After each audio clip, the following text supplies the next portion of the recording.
ചോറിത്രയുള്ളൂ. തികഞ്ഞില്ലേ? ആ സമയത്ത് അവരെടുത്ത് വന്നു കയറിയെന്നൊരു വിചാരമില്ല. നമുക്കില്ലെങ്കിലും സാരില്ല. ഏട്ടൻ വരുമ്പോ ഊണ് കൊടുക്കണ്ടേ? സാരമില്ല, നമുക്ക് ഇത്തിരി അരി ഇടാം. കൊണ്ടോയ്ക്കോ. കേസ് കിട്ടിയില്ലെങ്കിലും ദിവസം 2 ജാമ്യ കേസ് കിട്ടിയ കുറഞ്ഞത് 200 റുപ്യ വീഴും. പോരെ? പോരാ, വെറും 200 റുപ്യക്ക് വേണ്ടിയായിരുന്നെങ്കിൽ ഏട്ടൻ പറയുന്ന പോലെ 2 കാളയെ പൂട്ടിയാൽ മതി. രാമൻകുട്ടി മേനെ പോലെ നല്ലൊരു വക്കീലാവണം. കേക്കടി, രാമൻകുട്ടി മേനന്റെ ഒരു ഹിയറിങ്ങിന് 3000 കുറഞ്ഞ ഫീസില്ല. എന്റെ അമ്മേ, 3000? ആ, കളിക്കണ കളിയാ. കുറച്ച് ചോറിട്ട്.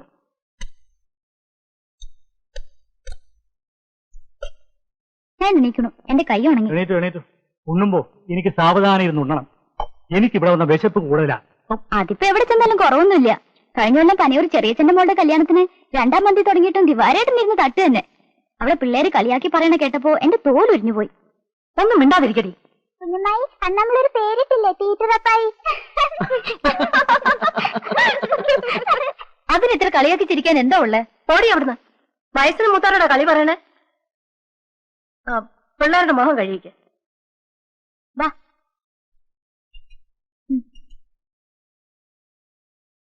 മതി തിന്നത്. ഹേയ്, അവളൊരു പൊട്ടത്തരം പറഞ്ഞതാടി. അതിന് നീ ദേഷ്യപ്പെടുകയൊന്നും വേണ്ട. ഊണ് കഴിക്കുന്നത് അവരവരുടെ തൃപ്തിക്ക് കഴിക്കണം. ദിവാകരന് ഇഷ്ടം പോലെ കഴിക്കും. എന്നാ പിന്നെ ഞാനും ഒന്ന് കൈ കഴുകിയിട്ട് വരാം. മാലോ, ദിവാകരൻ എപ്പോഴെത്തി? കുറച്ചു നേരമായി.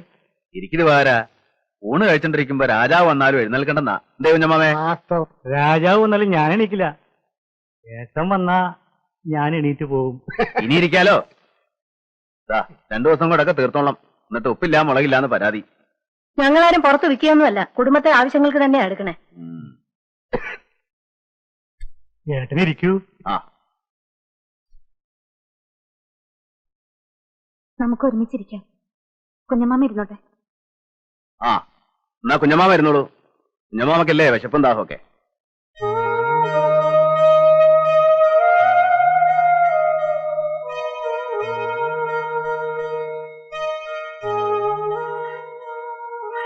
ബാക്കിയെല്ലാരും ഉണ്ടല്ലേ?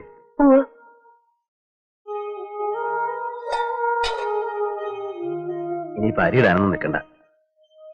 എന്നിട്ട് വയ്യ. അവലിരിപ്പില്ല ഇവിടെ? കുറച്ച് നനച്ചിട്ട്. നമുക്കിതൊക്കെ ശീലമല്ലേ?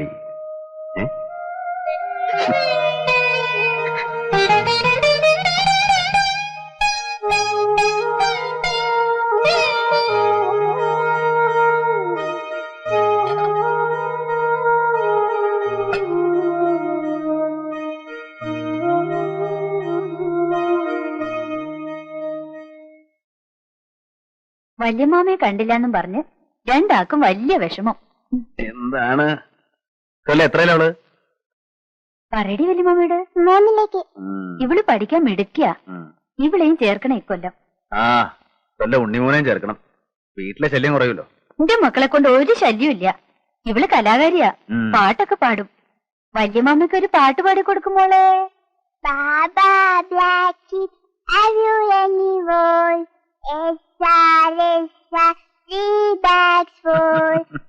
രണ്ടിനും എന്നെയും ദിവാകരേട്ടനെക്കാളും ഇഷ്ടം വല്യമാമയാ. ഞാൻ പറഞ്ഞു 2 കൊല്ലം കൂടി കഴിഞ്ഞാ ഇവിടെ നിന്നോളെ. നിന്നോട്ടെ. മക്കൾക്ക് നിക്കണോ വല്യമാമയുടെ കൂടെ? വേണ്ട. അപ്പൊ നീ പറയാറുള്ളത് നിക്കണോന്ന്? എന്താ എടുത്തി പാത്രത്തിൽ മൂടിക്കൊണ്ടുവരണത്? ഇത്തിരി അവല് നനച്ചതാ. കുട്ടികൾക്ക് കൊടുക്കണേ. വല്യമ്മായി അവല് തരും. കുട്ടികൾക്ക് താഴെ കൊടുക്കാം. അങ്ങോട്ട് വന്നോട്ടെ. വേണ്ട, എന്റെ മക്കൾ അവല് കാണാണ്ട് കിടക്കൊന്നുമല്ല. ഒളിച്ചു കൊണ്ടുവന്നല്ലേ? തിന്നോ. ആരും ഒളിച്ചു? നിന്നെ നിന്റെ പിള്ളേരെയാ. കഷ്ടാണ് അമ്പിയെ അങ്ങനെ പറയണത്. പടി. ഇനി എന്നോട് ചോദിക്കാതെ ഒരു സാധനം ഇവിടുന്ന് തിന്നിട്ടുണ്ടെങ്കിൽ അറിയാം.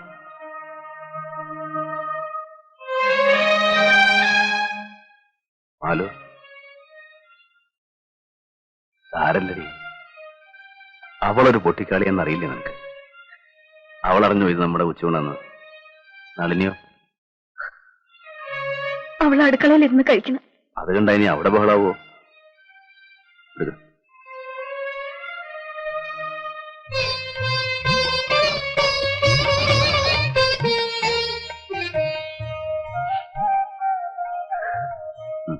കഴിക്കടി.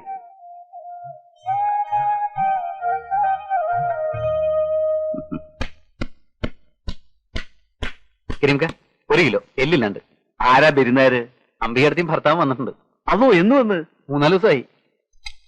കരീമേ കുറിച്ചു വെച്ചോ, ഈ മാസത്തെ പലിശ കാശ് കുറയ്ക്കാം. ഓ, അപ്പൊ കാണാം. ശരി.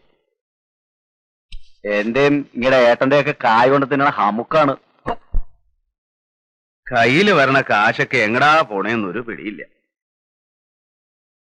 പുറമെ നിൽക്കണവർക്ക് ഇന്ത്യയിൽ പൂത്ത മണണ്ടെന്നാ ധാരണ.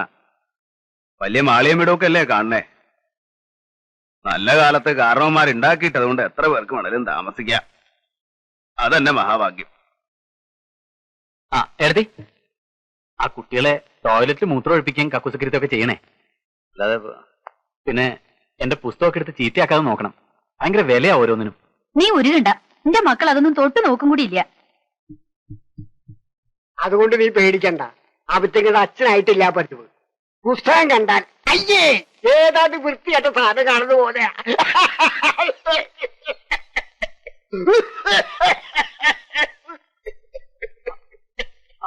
മനസ്സിലായി. അമ്മ കിടന്നു, ഞാൻ ചെയ്തോളാം. ഏട്ടാ,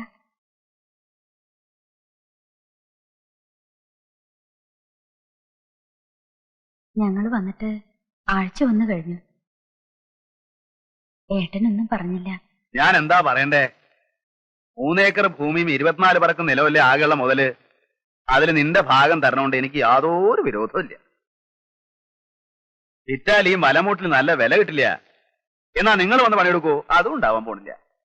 എടുക്കുവായിരുന്നെങ്കിൽ ഇവന്റെ ഭാഗത്തിൽ കിട്ടിയ ഭൂമി പെട്ടാപ്പെട്ടവലേക്ക് വിട്ടുകളയോ? എടേ ബുദ്ധിമുട്ടുകൊണ്ട് പറഞ്ഞു പോയതാണ്. ബുദ്ധിമുട്ട് ഇവിടെയല്ലേ ദേവാകര? നിന്റെ ഭാരം എന്താന്നാ കരുതിയ നീ? ഇത്രയും വലിയ കുടുംബം നോക്കണം. കൊല്ലം നിങ്ങൾക്ക് ചെലവുള്ള നെല്ലും അരിയും നാളികേരവും തരണില്ലേ? കുട്ടികളുടെ പഠിപ്പ്, നീ ഉടുത്തിരിക്കുന്ന മുണ്ടും ഷർട്ടും, ഇവൾക്കുള്ള തുണികള്, എന്തിന് തലയിൽ തേക്കാനുള്ള വെളിച്ചെണ്ണവരെ കൊണ്ടുപോകണല്ലോ ഇവിടുന്ന്. ഇതൊക്കെ ഈവളൻ ഉണ്ടാക്കണ ഈ കാണുന്ന മണ്ണെന്നാ. അത് ഭാവിച്ച് തരണമെന്ന് പറഞ്ഞാൽ തരാം. ഈ കുടുംബം നോക്കാൻ എനിക്ക് ബാക്കിയുള്ള മണ്ണ് മതി.